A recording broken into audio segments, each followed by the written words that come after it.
The literary style, known as regionalism, took the principles of realism and applied them in very specific ways, describing ordinary people of a particular region in realistic detail while exploring their unique points of view. These authors appreciated the differences among the various regions and cultures of the United States and wrote about them in ways that honored those differences, even the characteristics they portrayed as humorous. Regional writers differed from other realists in that they did not seem interested in reforming the lives of their characters or even pointing out negative aspects of their environments, as common as they might be. Mark Twain, maybe the century's most influential American author, used his considerable wit and wisdom to bring regional perspectives to life.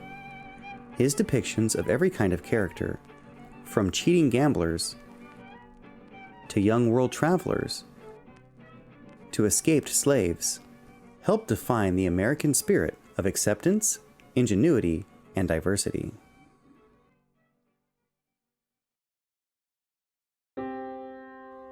Another trend that inspired writers of the era began later in the 19th century and continued well into the 20th. Naturalism was a literary movement that expressed a singular philosophy: the belief that humans are mostly controlled by their environments, or a mixture of environment and heredity, rather than free to forge their own destinies. Kate Chopin's surprising and powerful stories are full of characters caught between society's expectations and their own desires. The women in Chopin's stories often choose to express themselves and live independently, even if it means losing everything else in life. Stephen Crane, whose brilliant career was cut short when he died of tuberculosis at 28, still had a lasting effect on American literature. He wrote realistically about soldiers, sailors, and prostitutes. His unsettling representations of human nature were complex and often ambiguous, forcing readers to find their own meanings in his work. In the desert I saw a creature, naked, bestial, who, squatting upon the ground, held his heart in his hands, and ate of it.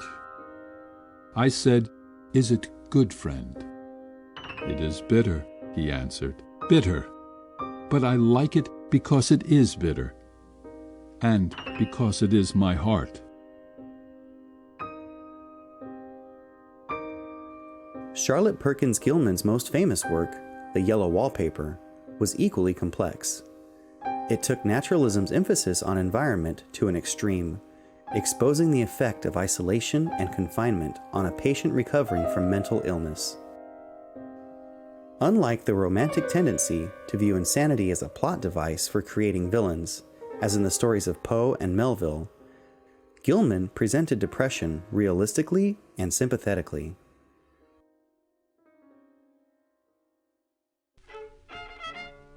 Authors writing in the traditions of regionalism and naturalism generally rejected lofty, elevated language and fantastic settings in favor of clear, detailed descriptions of a world that could be cruel as well as inspiring, funny as well as dark and depressing.